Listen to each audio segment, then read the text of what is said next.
Imagine leaving your house at 10 p.m. with the mindset that you are going to drive through the night until the sun comes up. Now, add in the fact that your bedtime is 9:30 p.m. and you never stay up past midnight. Well, that is what I was facing. I carried my shotgun with me and my Bible, figured that would be about all I needed. No extra clothes, no extra underwear, just me and the open road. Things went well until about 2:45 a.m. I'm on Highway 67 just south of Winfield, Louisiana. I'm driving the speed limit when I see this cop behind me with his lights on. At first I'm thinking, okay, this is a trooper and there is an emergency, so he is gonna come speeding past me. Right? Well, wrong.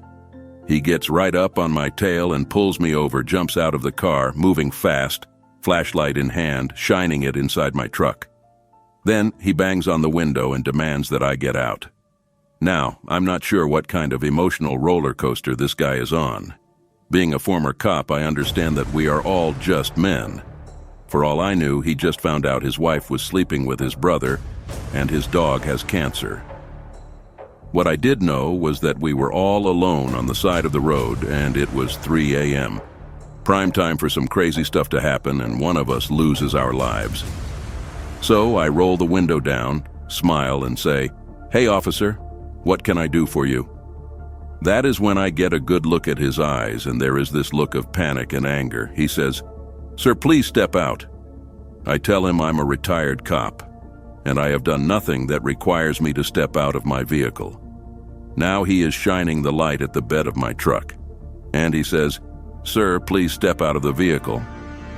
He nods his head, motioning toward the back of the truck, and I notice he has his hand on his weapon. So I step out and he pulls me to the front of the truck and I'm expecting him to pat me down. Instead, he starts to whisper. He says, "Sir, I pulled you over because I'm not sure what I saw in the back of your truck, but it was freaky and weird. I can't explain it to you. I need to have a closer look." It was right there. In that moment, I was shown something. Call it a vision, call it whatever you want. But it was a spider jumping from one part of a web to another. And as he walked away, God spoke and said, "Stop him." "Sir," I said, "1 second. I don't think you should check it alone. I have my shotgun. We will go together." He said I could come with him, but he didn't want me with the shotgun, so we went, circled around the driver's side of my truck, headed to the back. Then we didn't have these hard-top covers like people do today. We had the soft-top truck bed covers, and as we are moving, he shines the light, and that soft black cloth cover is moving. As he shifts that light around, we notice it has a slit in it like it's been cut open with a knife in an arching motion. You know how in those movies they have those jump scare scenes that make you almost poop your pants? It was lining up to be one of those moments for the two of us, but this was way worse than any movie. Because this long, skinny, pale forearm comes out of that slit. And the craziest thing was the closer it got to the wrist, the wider and bigger things got. The wrist was wide and the hands were wide and the fingers were long and thick. The forearm is so long that this thing is feeling around, reaching over the side of the bed of the truck like it's searching. The two of us look at each other and he signals, "Yeah, you better get that shotgun." So I tiptoe open the door, grab the shotgun. We were in the process of signaling what we were going to do to make sure that we would not be in a crossfire when, not if, but when, we started shooting. When this thing comes tearing through the fabric. Listen, I have seen a lot. I mean, a lot of terrifying, pardon my language, stuff in the woods. But this was something I had never seen. From the trunk emerges a gaunt, pale, humanoid creature, almost translucent with these deep, sunken eyes. But it hung from the bones as if it had this flexibility. It's hard to explain. But what was most terrifying was its head was upside down. It had these sunken-in black eyes. It's looking at us, and its mouth is moving up and down like it's talking, and its teeth are making this clacking noise, a chatter. Then it leaps, while looking down at us, off and at an angle, landing 25 feet to the right off the edge of the tree line next to the road, and then blends in with the trees. Understand by blending in, I mean it's there, the light is on it, and then it blends in right in front of us and disappears. When I tell you that the cop looks at me with this look of fear unlike anything I have ever seen, it was like his heart was about to stop beating. This man was no more than 26 years old. His face was turning blue. It was like he was experiencing heart failure. He stumbles back towards his car, and he is just looking at me. I say, "Are you okay?" And he says, "I don't know what I just saw." Listen, then this cop walks around to his car, gets in the vehicle, and leaves me standing there on the side of the road in the darkness. I'm like, okay, I'm getting the hell out of here. We're going to pause right here, and let me explain something to you, or better yet, let me ask you a question. Have you ever found yourself in a situation where it seems like all hell is breaking loose on all sides? I mean, in every aspect of your life, things are going wrong. Your health, your finances, your relationships. It's an attack on your life. I mean that definitively. I had no clue that what was taking place at this moment was one of the worst attacks my family and I would ever experience.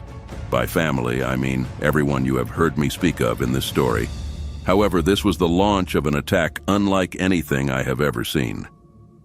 While I was on the side of the road, Gordon was under siege, and if that was not bad enough, back home, my wife was calling Warren to come to the house because something was beating on the back door. When she went to take a look, it looked exactly like what I had just encountered. However, in that moment, I didn't know that was going on, and she had no way of contacting me. Down in the swamps of Louisiana, Gordon was wide awake. He had already vehemently expressed his desire to leave, and the other two men thought he was going crazy. That was until the walking on the roof of the cabin started. We are talking about the swamps of Louisiana, raised cabins on stilts 12 feet in the air, making the rooftops 30 feet above the ground. It was when that walking, the sound of wood bending, started that they decided that something might be going on and all met up in the living room. Gordon told them the best thing to do was to wait and leave at sunrise, and even then, there was no way to guarantee they would be safe. However, most men, those who have never seen strange things, underestimate the danger of the supernatural. Call it arrogance, call it pride, I call it stupidity. Well, that combination reared its ugly head, and William, the man who drove them down there, decided to go outside with a rifle. Imagine for a moment the front door opens to pitch blackness, and according to Gordon, he knew it was a huge problem when the light from the flashlight scanned the water. Alligators' eyes glow red at night, this bright red. Well, when that light shines over the swamp, there are 15 alligators in the water, some on the left and others on the right. However, in between are 3 sets of eyes glowing this amber yellow. Gordon knew right then in that moment they were in major trouble. What made it worse was these bright red eyes of the gators were all looking at the amber eyes, and the amber eyes were looking right at the front door. There was a swath of land, about 50 feet before the water's edge, just enough for the steps to be placed. Those amber eyes were 20 yards away from the water's edge. Gordon told me that he knew this was a setup. So I tell William to come back inside. There was this porch, and you know how when there is a covered porch, there is an edge of the roof, right? Well, Williams is walking towards that edge of the covered porch, and you can hear something is above. So Gordon grabs him and pulls him back, and William starts to tussle with him, calling him crazy. This goes on for a few seconds, Gordon staying close to the entrance to the door, when you hear this splash of water. Gordon said they heard and felt this thing jump from the roof. He was not sure if the earth gave way when it landed on the ground, but all he knew at that moment was something jumped from the roof and hit the water. When he shone his light, he saw its back, black fur, and this giant hump. That was enough, and he said, "Screw it." Ran inside to the room he had, closed the door, and he started praying. He said it took a moment for the other 2 guys to comprehend what they were seeing. But when they did, he said the sounds they made, these men, those sounds of fear were unlike anything he ever heard. Then there was a slamming of the door and the furniture moving and just all this commotion. Gordon said he knew the only thing that could help them was God.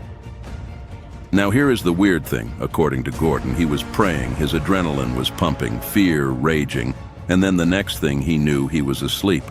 Woke up the next morning on the floor, back hurting, feet numb, below hurting, and when he walked out of the room, the other 2 men looked like they had been rode hard and hung up wet. They just looked at him and said, "How could you sleep through that, all that growling and splashing?" According to Gordon, he heard nothing. They took Gordon up to the local store and left him there. He said the fear on these two men was so intense that they could barely speak. When I finally arrived, he was at a small diner having coffee. He tells me this entire story of what happened, and he is laughing as he explains. When he was praying, he said, "Lord, I can't take this. I don't want to die like this. I feel so much fear. I just wish I could go to sleep and you fast forward to when it's time for me to go home." He is laughing and says that's exactly what happened. Little did I know that while Gordon and I were okay, my wife, son, and Warren were under siege in a way I would have never imagined was possible.